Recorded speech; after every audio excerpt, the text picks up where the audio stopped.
how to dominate your draft from the 10th pick. Today's question was decided by one of my fans. I love when I get viewer questions. If you have any, let me know. They may end up in a video. This is my AI butler, Geoffrey. Geoffrey, say what's up to the people and read out that question. Good afternoon, Bay Nation. Carlos World said, I would want to see drafting wide receiver first at picks 9 through 12 in a PPR 12-man league. Sounds good. Carlos, is actually perfect timing. I did a draft on pick 3 earlier this week. I think it's only fitting to do one from 9 through 12. So we are going to draft from pick 10 today. And Geoffrey's going to help me out reading the names off the draft board. Without further ado, let's get it started. Just to recap, this is a snake draft, PPR, 12-person league, and we're gonna do no timer because I wanna talk through these picks and give you some strategy. It's really important to know not just who I picked, but why did I pick them and what was the strategy behind it. I'll be drafting from the 10th spot. Geoffrey, can you read off these names, please? Yes, sir. Excellent. Let's get it started. CeeDee Lamb, Christian McCaffrey, Jamar Chase, Breece Hall, Tyreek Hill, Amon-Ra St. Brown, Bijan Robinson, Justin Jefferson, and Jonathan Taylor. In the 10th spot, what you're looking for isn't just this pick. You're also trying to gauge what the next pick is going to be as well, because there's 4 picks in between the first round pick and the second round pick. So you can kind of gauge who's left. So first off, I like to look at who is still available at 2 positions. I'm only looking at wide receiver and running back. And because Carlos wanted a wide receiver, we will be going wide receiver here. Where are we going the second one? Let's see what we got. Geoffrey, what are the best wide receivers on the board right now? A.J. Brown, Garrett Wilson, Marvin Harrison Jr. A.J. Brown is the last wide receiver I have in tier 3. He's an elite wide receiver with a great quarterback. Let's go A.J. Brown. Drafting A.J. Brown in the first round, you could get a nice stack with Jalen Hurts if he makes it back to me. Fingers crossed. All right, let's see who came off the board.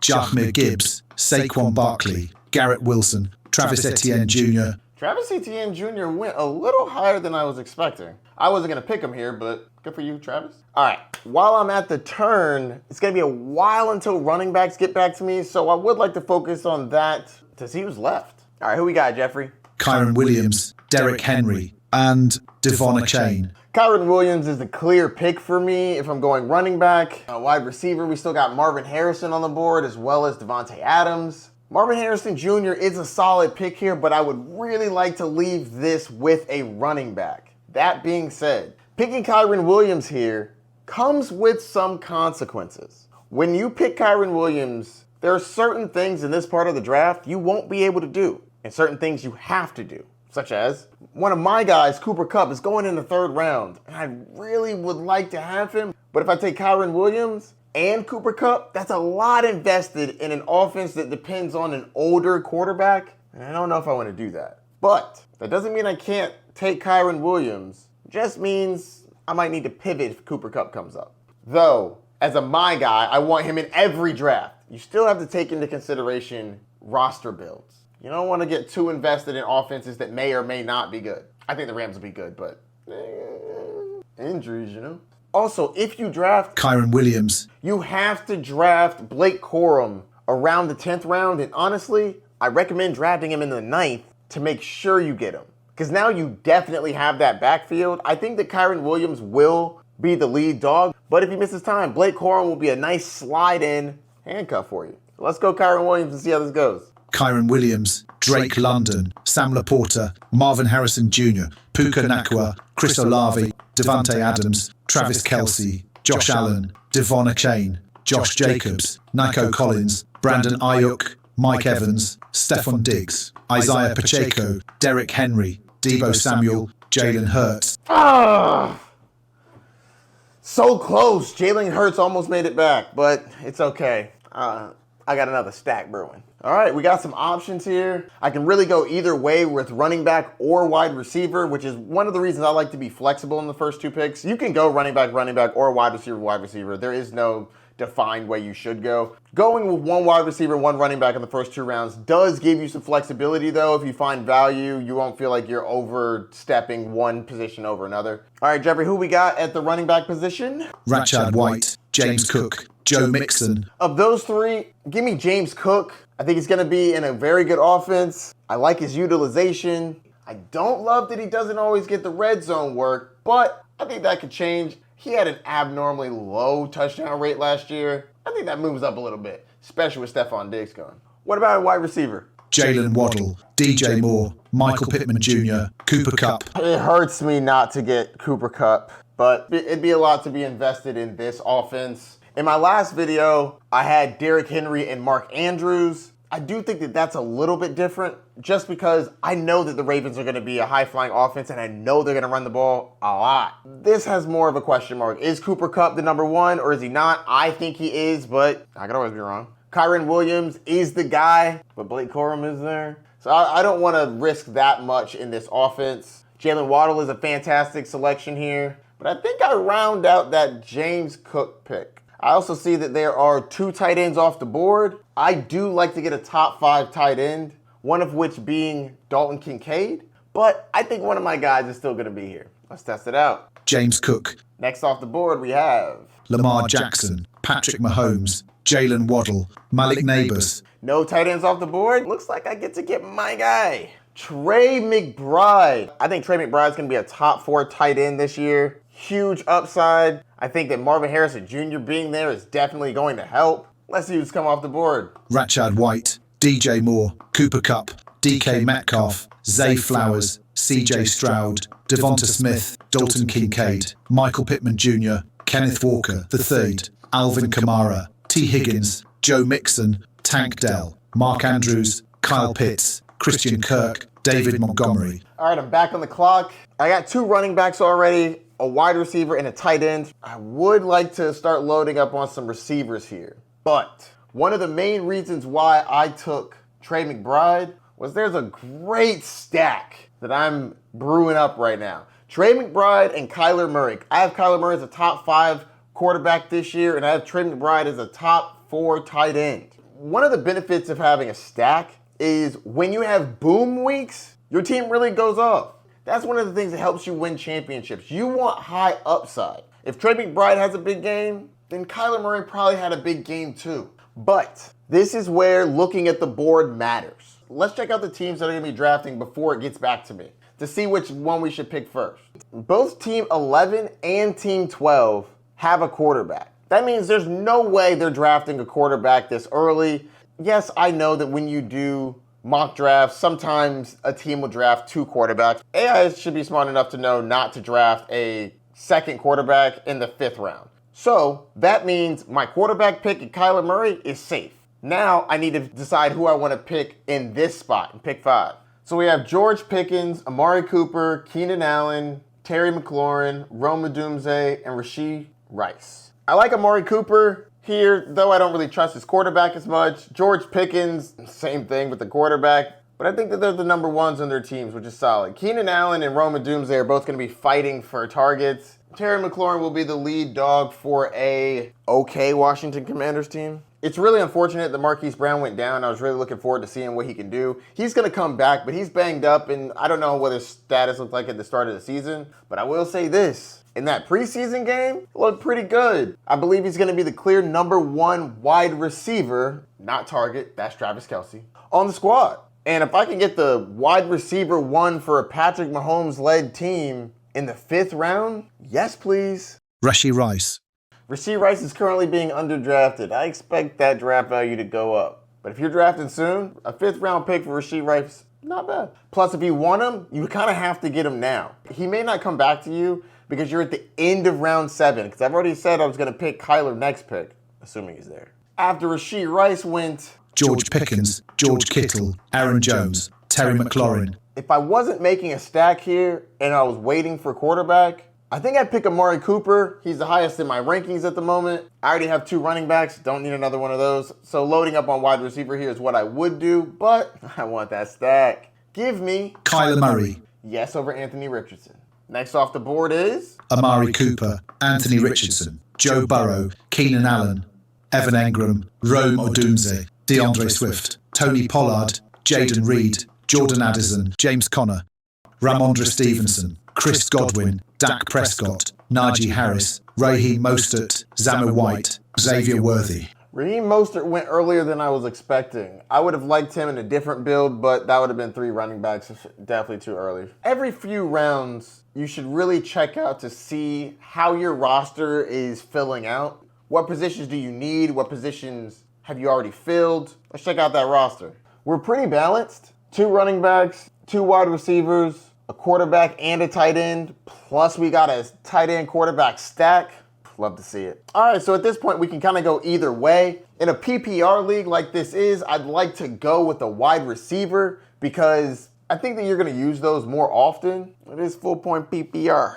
Plus, there's a pretty big tier gap if you look here. Nick Chubb, we don't know when he's going to come back or how he's going to look. Javonte Williams, meh. Zach Moss, I like him, but is he going to be the starter? Austin Eckler, same with him. Jonathan Brooks may or may not start the season, injured. Jaylen Warren just got banged up. Devin Singletary could wait. He's going around ADP 100. We don't even have to look at quarterback or tight end anymore because we have those. So let's move over to wide receiver. Calvin Ridley, Hollywood Brown, Ladd McConkey, Deontay Johnson, DeAndre Hopkins, Keon Coleman, Jackson Smith and Jigba, and Christian Watson.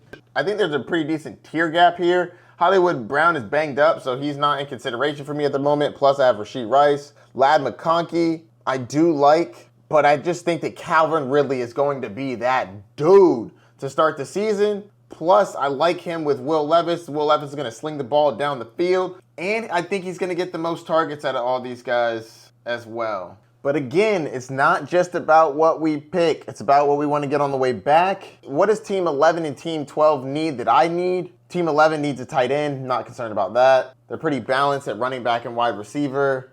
Team 12 is pretty balanced all around. Tight end, quarterback, 2 wide receivers, 2 running backs. I don't really think I need to play the game for this one, mainly because I don't want to lose out on Calvin Ridley. I need to get him now. Calvin Ridley. Next up went Javonte Williams, Nick Chubb, DeAndre Hopkins, Brock Bowers. I think I'm going to hit wide receiver again here. My roster's pretty balanced, and I like my receivers, so I kind of want to shoot for some upside here. Ladd McConkey, I think, is a solid upside play. He has an opportunity to be the best wide receiver on his team. Keon Coleman, I haven't heard the best reports, but I also already have James Cook. I like Keon Coleman, but he's a little lower in my rankings. I really like Brian Thomas Jr. I think that Brian Thomas Jr. is going to be really good. I think the kid's got some real upside, downfield threat. I also think that he's more of a touchdown threat. I believe Brian Thomas had 17 touchdowns in college, which led college football for the most touchdowns from a receiver. Ladd McConkey is good, but he didn't have a lot of production in college. I do think he's a crisp route runner, and I believe in him this year, but I personally just like a big body, super fast wide receiver in Brian Thomas. Brian Thomas is really fast for how big he is. Brian Thomas is 6'2", 210 pounds, and runs a 4.3 340. Give me the big dude that runs real fast. And he's going to be a touchdown threat. Sign me up. After that, we have David Njoku, Austin Ekeler, Marquise Brown, Jordan Love, Zach Moss, Keon Coleman, Brock Purdy, Ladd McConkey, Jake Ferguson, Caleb Williams, Jaylen Warren, Deontay Johnson, Devin Singletary, Jonathan Brooks, Christian Watson, Dalton Schultz, Jackson Smith and Jigba, Dallas Goedert. So my starting lineup is full, but I only have 2 running backs. I have 2 running backs, 4 wide receivers, a quarterback, and a tight end. So obviously I don't have to worry about quarterback and tight end anymore. That doesn't matter anymore. But here's where it gets interesting. I only have 2 running backs, and I need more running backs. But one for sure has to be Blake Corum. Remember at the beginning when I said I have to draft Blake Corum? Because I have Kyron Williams, but there's 2 other running backs that I actually really want in this range. Gus Edwards and Ezekiel Elliott. So this is where it gets interesting. This is where sometimes rolling the dice may or may not work for you. I want Blake Corum. I have Kyron Williams, and I feel like I really want Blake Corum just so that I can feel warm and fuzzy about if something does happen to Kyron Williams, then I still have a starter. But the teams 11 and 12 both have 3 running backs. They're probably each going to take at least 1 on this turn. Blake Corum ADP for a sleeper is, I believe, 120. We're at the end of the 9th round. He shouldn't go yet. If he goes, I believe he'd go in the back of the 10th or the 11th.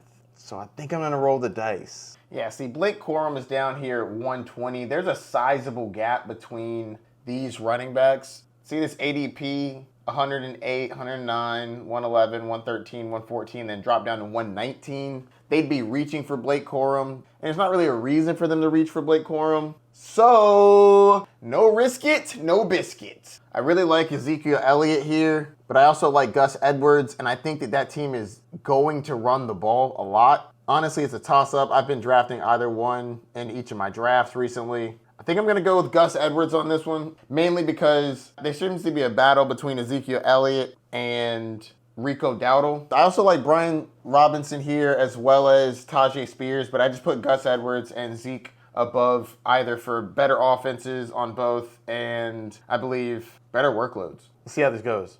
Wish me luck. All right, so I'm going to go Gus Edwards here. Gus Edwards, Trey Benson, Tua Tagovailoa, TJ Hawkinson, Jameson Williams. Let's go! Blake Corum on the squad. Get it. That's what I'm talking about, baby. No risk it, no biscuit. Next up we have Ezekiel Elliott, Tajay Spears, Brian Robinson, Curtis Samuel, Jared Goff, Cortland Sutton, Chase Brown, Jerome Ford. Then we got kickers. Geoffrey don't really keep track of kickers like that. Geoffrey, let's look into adding kickers to the list. Yes, sir. Romeo Doubs, Jaden Daniels, Tyler Lockett, Cole Kmet, Pat Fryermuth, Justin Herbert, Trevor Lawrence. And some kickers. All right, now we're working with the bench. Let's check out the roster, see where we stack up. All right. I like filling out these flex spots with wide receivers. It is a PPR league, and I think that they're going to do really well in that spot. Scroll down to the bench. Gus Edwards and Blake Corum. Now we have 4 running backs and 4 wide receivers. I like that. Around this time, people are going to be taking kickers and defenses off the board. It's a little early for all that. Most of the fantasy community is strictly, you have to draft kicker and defense in the last 2. I tend to do that as well if they make me draft a kicker or defense. A lot of the leagues that I'm in don't force you to draft a kicker or defense, and if that's the case, I don't tend to. I'd rather draft players that could increase their value between the draft and the NFL season, such as Rico Dowdle. If Ezekiel Elliott goes down, Rico Dowdle's value skyrockets. He's already on your roster. But if you draft a kicker or defense, kickers don't tend to get hurt very often. I mean, they're just kicking. And then defenses are just defenses. You're looking at matchups. So for this, I'm not going to draft a kicker or defense because I don't have to. And when I don't have to, I don't, because I'd rather shoot for the upside of the players that could increase their value. And then if the season comes around and no value has changed, I drop them. Then pick up a kicker or defense. Not stressing it. I have 5 picks left. I have some wide receivers that I really, really like going at the very end of the draft. Big fan of Jalen Polk. Quentin Johnson's okay. He's normally like a last pick. Same thing with Ricky Pearsall, just in case Brandon Ayuk does get traded. Ricky Pearsall should be able to step in. And I'm really feeling Jermaine Burton. Jermaine Burton is one of my most popular last picks of the draft. I just think that he is a great downfield threat for the Cincinnati Bengals. Tyler Boyd is gone. T. Higgins is still there for now, but his whole situation is up in the air. Plus, I think that Jermaine Burton could have some deep shots and get you some touchdowns with some upside. So those are some receivers that I like. I also like Khalil Shakir as well for the Buffalo Bills. This is late enough to where you're taking shots at people, seeing if they have value. Joshua Palmer as well, I think is a decent shot to take. And over at running back, I'm kind of whatever about Zach Charbonnet, but Chuba Hubbard is solid. Rico Dowdle could get some work. And there's a couple maybes in here. Ty Chandler. Tyler Algier, if anything happens to Bijan, Tyler Algier will definitely take over the mantle. That's the kind of stuff you're looking for. If somebody goes down ahead of them, will their value increase? Tyler Algier is one of those people. Chuba Hubbard, if Jonathan Brooks isn't ready for the beginning of the season, Chuba Hubbard is probably going to be that dude because Miles Sanders did not look great last year. I think I'm going to start off with Khalil Shakir and then come back and see if I can grab a running back. Let's get it. Jacoby Myers, Adonai Mitchell. I think I'm going to go Rico Dowdle because I like that offense more. And I don't think that I'll be using Chuba Hubbard towards the beginning of the season because I have Kyron Williams and James Cook. And I'll probably be using the receivers more in my flex spots. So the beginning of the season, not as valuable for that. But Rico Dowdle could take that job. Whether at the beginning of the season or throughout the season, Rico Dowdle is going to have some work. I personally believe in Zeke, but we're in the 12th round. Shoot for upside. Don't put players on your bench that do not have upside. You want somebody that you can drop because week 1, there will be players where you're like, I want to grab that guy, but I have a bunch of mid players on my bench and I don't know who to drop. You need to be able to make a decision on, did this guy pop in week 1? Did he not pop? We're going Rico Dowdle. Then off the board we have Geoffrey, Zach Charbonnet, Xavier Leggett, Aaron Rodgers, Jerry Judy. Luke Musgrave. You don't have Luke Musgrave, do you? Please add that to the list. Yes, sir. Kirk Cousins, Chuba Hubbard. And some people we weren't going to draft anyways. I like Jalen Polk because I think he can be the #1 wide receiver on the New England Patriots. They did draft him early 2nd round. I'm really digging him. Deep sleeper. Watch out for that. I'll be making a video about some deep sleepers, but keep in mind the people I've been talking about. Some of them are going to be values, some of them are going to be sleepers. We'll see who makes the list. Keep it moving. Polk, let's get it. Shaheed, Gabe Davis, Brandon Cooks. All right. Now I got to get a guy that I normally wait till the last round, but I want to make sure I get him. Jermaine Burton. Get him with the last pick of your draft. I'm grabbing him in the 2nd to last pick because I want to make sure I get him. He's normally in the last pick, though. Remember how I said if anything happens to the starter, you want a player that can get value out of nowhere? Dameon Pierce is one of those players. If anything happens to Joe Mixon, Dameon Pierce will get value before the season starts. Now, I'm not hoping for injury, but take your shots where you can. Dameon Pierce, you're rounding out my roster. All right, let's check out the squad. Kyler Murray, Kyron Williams, James Cook, A.J. Brown, Rashee Rice, Trey McBride, Calvin Ridley, Brian Thomas Jr., Gus Edwards, Blake Corum, Khalil Shakir, Rico Dowdle, Jalen Polk, Jermaine Burton, Dameon Pierce. That's a pretty good squad if I do say so myself. But what do you think? Who should I have drafted? Who should I not have drafted? What draft should I do next? Let me know down in the comments. I feel like my team is pretty well-rounded. I got some boom players, some good sleepers. Pretty good squad, I will say so myself. If you're new to fantasy football, I have a fantasy football training guide here. I have other mock drafts, rankings. A lot has changed in the last couple weeks. Rankings are gonna get updated soon. Yeah, so let me know what you think. I wanna start some more conversation with my community. Let me know how I can help. What content do you wanna see? Don't forget to like, subscribe, and hit the notification bell down below. Geoffrey, do you have anything else for the people? As we draw the curtains on today's episode, I bid you a splendid farewell, Bay Nation. Until next time, may your drafts be strong and your fantasy decisions wiser. Cheerio. Cheerio, old chap. I'll see you soon, Bay Nation. Peace.